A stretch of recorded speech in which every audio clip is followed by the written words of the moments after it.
दोनों बहुओं ने घर में इतनी खिटपिट मचाई कि भाइयों को बंटवारा करना ही पड़ा। छोटे, तुझे जो रखना हो रख ले। अरे ऐसे कैसे? बंटवारे में हर चीज साफ होनी चाहिए ना। भाभी सही कह रही है भैया, उनके हिसाब से जो चीजें करनी है कर लीजिए। वैसे भी आप लोगों को ज्यादा पता है।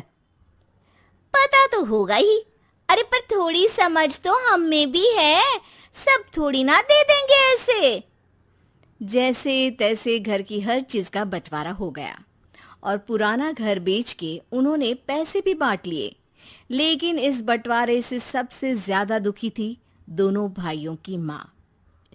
बेटा, जब बंटवारे के कारण दो जगह चूल्हे जलते हैं ना, तो सबसे ज्यादा आत्मा माँ की ही जलती है।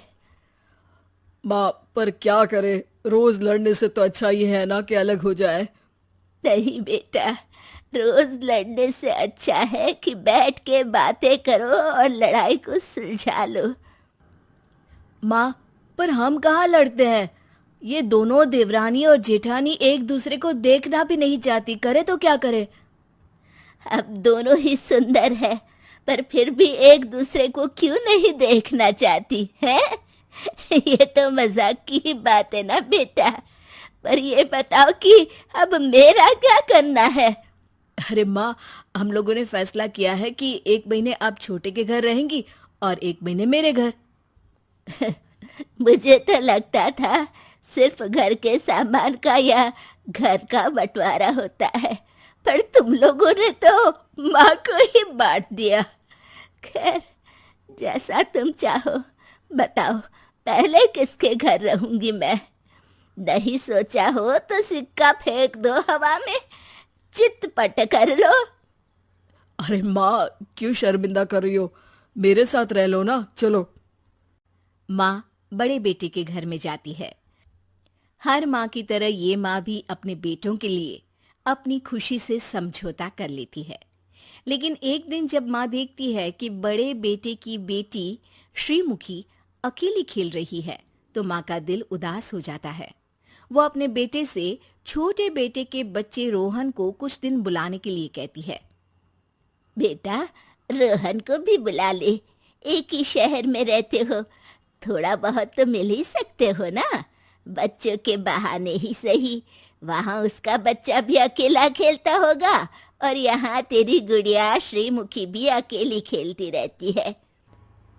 हाँ माँ, याद तो मुझे भी उसकी बहुत आती है। अभी बुला लेता हूँ उसे। हाँ, बुला ले। जब मैं छोटे बेटे के पास जाऊंगी ना, तो उसे वापस लेते हुए जाऊंगी।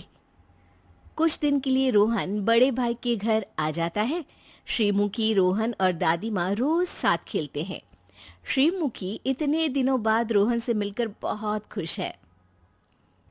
रोहन भैया, अब आप कब आओगे? ठंडे को। ठंडे तो धुल लेना, अब ठंडे को मत जाओ, बहुत बहुत दिन के बाद जाना। माँ को दोनों मासूमों को देखकर अपने बेटों का बचपन याद आ जाता है, जब वो दोनों भी ऐसे ही प्यार से मिलजुल कर खेला करते थे। कुछ दिनों बाद वो दिन भी आ जाते हैं जब माँ को छोटे बेटे के यहाँ जाना है। छोटा बेटा रोहन और माँ को लेने आता है। माँ तो दुखी मन से जाने के लिए तैयार हो जाती है, पर रोहन और श्रीमुखी जिद पकड़ लेते हैं कि वो साथ ही रहेंगे। काश मेरे दोनों बेटे भी ऐसे ही साथ रहने की जिद पकड़ पाते। दोनों भाई शर्मिंदा महसूस करते हैं, पर छोटा भाई रोहन को जबरदस्ती कंधे पे उठा के ले जाता है। दोनों बच्चे दूर होकर बहुत देर तक रोते हैं। रोहन तो फिर भी दादी के पास है, तो थोड़े दिन में अपना दुख भूल जाता है। पर श्रीमुखी, उसका तो अब खाने पीने तक में भी मन नहीं लगता। अरे बेटू, खाना खा लेना। नहीं खाना। तो फिर क्या चाहिए? रोहन भैया और दादी। बड़ा भाई चॉकलेट्स, केक्स, खिलौने और न जाने क्या क्या देकर श्रीमुखी को मनाने की कोशिश करता है, पर वो मानती ही नहीं। एक दिन उदास रहने और खाने पीने की कमी की वजह से श्रीमुखी बीमार हो जाती है। अरे जल्दी से डॉक्टर को बुला लो ना। बड़ा भाई फोन उठा के कॉल करता है। थोड़ी देर में छोटा भाई रोहन और माँ घर पर आ जाते हैं। उन्हें देखते ही श्रीमुखी बिस्तर से खड़ी हो जाती है और रोहन के साथ खुशी से उछल कूद करने लगती है। अरे क्या हुआ था इसको?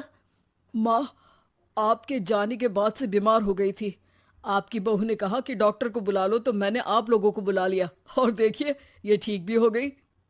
भैया, कुछ दिन रोहन को यहीं रहने दो क्या, जब तक श्रीमुखी पूरी तरह ठीक ना हो जाए। अरे नहीं नहीं, अब श्रीमुखी और रोहन हमेशा साथ में ही रहेंगे। क्या मतलब? रोहन अब यहाँ रहेगा क्या? नहीं माँ, मैं, रोहन, श्रीमुखी और छोटा भाई, हम सब साथ रहेंगे। और मेरा क्या होगा? बहुओं को ही तो चाहत थी ना कि अलग रहें। तुम और तुम्हारी देवरानी चाहे तो अकेले और अलग रह सकती हैं, बाकी परिवार तो साथ में ही रहेगा। और दोनों भाई फिर पुराने घर को खरीद के माँ के साथ वहां शिफ्ट हो जाते हैं और मजबूरन बहुओं को भी साथ ही रहना पड़ता है। पर बच्चों और अपने पतियों की खुशी देखकर अब बहुओं की भी अकल ठिकाने आ जाती है और बिना बात के लड़ना खत्म हो जाता है। रोहन और श्रीमुखी, तुम तो कभी बंटवारे की बात नहीं करोगे ना? बंटवारा क्या होता है? तुम ना समझो तो ही बेहतर है बेटा।